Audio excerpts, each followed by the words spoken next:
English grammar. Try to answer 5 questions and learn. Let's start. Friends, एक बार फिर से हम स्ट्रक्चर मेथड से ग्रामर सीखने वाले हैं। ये वीडियो काफ़ी इंटरेस्टिंग होने वाला है और आपको इंटरेस्टिंग रूल्स के बारे में पता चलने वाला है। अगर आप आंसर लिखना चाहते हैं तो कमेंट बॉक्स में अपना आंसर लिख सकते हैं और आगे बढ़ सकते हैं। फर्स्ट क्वेश्चन है, would that it dash true. अगर आपको इसका आंसर आता है तो फटाफट से कमेंट बॉक्स में लिख दीजिए। चलिए जानते हैं इसके आंसर के बारे में। इसका आंसर है were. Would that it were true. काफ़ी इंटरेस्टिंग है। अब आप कहोगे कि इट के साथ तो वर लग ही नहीं सकता, या तो इज आता है या वॉज आता है। Friends, this is a wish, a hypothetical situation. ये जो सेंटेंस है, यहाँ पे विश की जा रही है, एक हाइपोथेटिकल सिचुएशन को इमेजिन किया जा रहा है कि काश ये सच होता, अगर ये सच होता तो इस तरह के सेंटेंसेस जहाँ पे हम अनरियल या हाइपोथेटिकल सिचुएशन को इमेजिन करते हैं, के बारे में सोचते हैं, वहाँ पे हम सिंगुलर सब्जेक्ट के साथ में वर को यूज़ करते हैं। सिंगुलर सब्जेक्ट क्या हो सकता है? सिंगुलर सब्जेक्ट हो सकता है आई के साथ वर हो सकता है, ही के साथ वर हो सकता है, शी के साथ वर हो सकता है, इट के साथ वर हो सकता है। यानी कि जब सिंगुलर सब्जेक्ट के साथ वर आता है तो इसका मतलब होता है कि जो सेंटेंस के अंदर बात की जा रही है वो अनरियल और एक हाइपोथेटिकल सिचुएशन है, वो सच नहीं है। चलिए नेक्स्ट सेंटेंस की तरफ बढ़ते हैं। नेक्स्ट सेंटेंस है आपका, आई was treated dash a kind doctor dash great care. Friends, अगर आपको इसका आंसर पता है तो फटाफट से कमेंट बॉक्स में लिख दीजिए। इस तरह के क्वेश्चन आपको एग्जामिनेशन में देखने को मिलते हैं। इस तरह का जो स्ट्रक्चर है वो आपको हेल्प करेगा एग्जामिनेशन में अच्छे मार्क्स स्कोर करने के लिए। चलिए जानते हैं। सबसे पहले हम फर्स्ट ब्लैंक के बारे में जानेंगे कि यहाँ पे इसका आंसर क्या होगा। I was treated by a kind doctor. अब हमने यहाँ पे बाय को यूज़ किया। By a kind doctor shows who treated you. यहाँ पे एजेंट की बात की जा रही है कि काम किसने किया। तो जहाँ पे हम एजेंट की बात करते हैं, डूअर की बात करते हैं, उससे पहले हम क्या लगाते हैं? बाय को यूज़ करते हैं। तो यहाँ पे ट्रीट करने वाला कौन है? अ काइंड डॉक्टर। तो यहाँ पे हम क्या यूज़ करेंगे?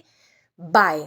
अब सेकंड जो ब्लैंक है, डैश ग्रेट केयर, यहाँ पे आंसर होगा with great care. With great care shows how और in what manner the treatment was given.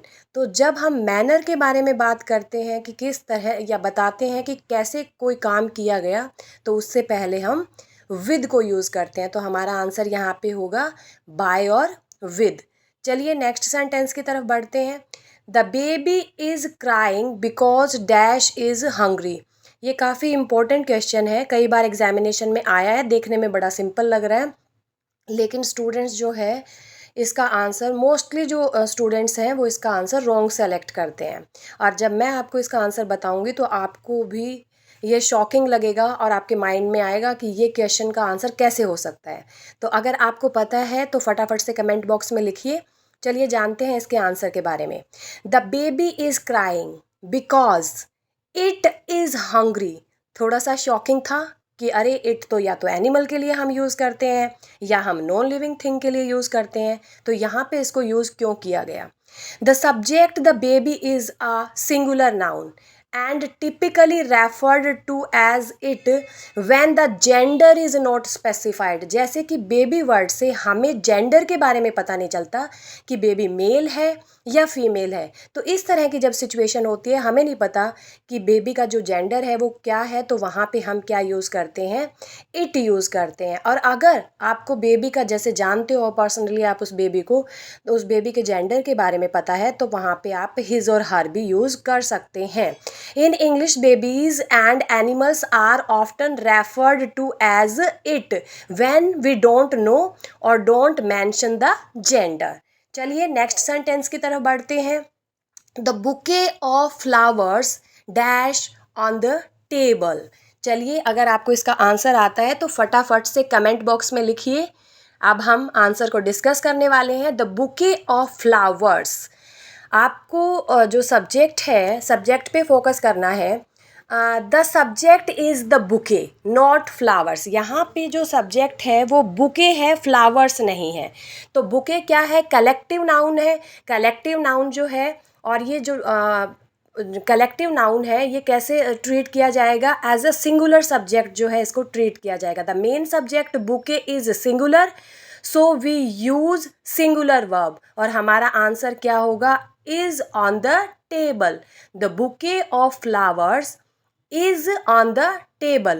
When a singular subject is followed by a prepositional phrase, the verb agrees with the main subject. Note the object of the preposition. जैसे यहाँ पे of preposition दिया हुआ है, उसके बाद में flowers word दिया हुआ है, तो आपको ऑफ के बाद जो नाउन आता है उस पर फोकस नहीं करना है, आपको मेन सब्जेक्ट के ऊपर फोकस करना है, और हमारी जो वर्ब है वो मेन सब्जेक्ट के अकॉर्डिंग ही यूज़ की जाएगी। तो इस तरह के सेंटेंस अगर आपको एग्जामिनेशन में नज़र आते हैं तो आपने ध्यान से समझना है कि मेन सब्जेक्ट कौन सा है। नेक्स्ट सेंटेंस है, he has been working in this company dash 2018। Very simple. मैंने फिर से लास्ट वीडियो में भी मैंने सिंस या फॉर का जो क्वेश्चन था वो इंक्लूड किया था, और आपको बताया भी था कि कहाँ पे हम सिंस यूज़ करते हैं, कहाँ पे हम फॉर यूज़ करते हैं। अगर आपको समझ में आया है तो फटाफट से इसका आंसर लिखिए, डेफिनेटली हम यहाँ पे डिस्कस तो करने ही वाले हैं।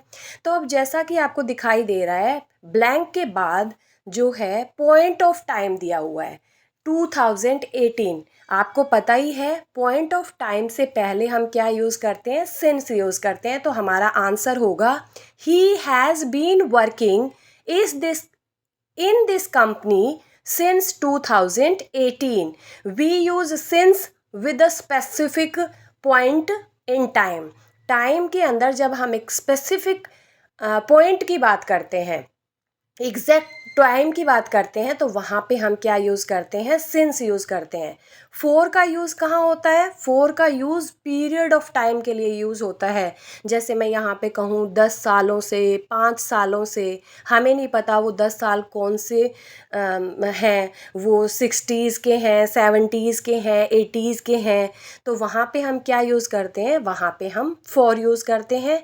बस आपने इतना ध्यान रखना है कि सिंस जो है वो पॉइंट ऑफ टाइम के लिए है, और फोर जो है वो पीरियड ऑफ टाइम के लिए है। सिंपल सा क्वेश्चन है।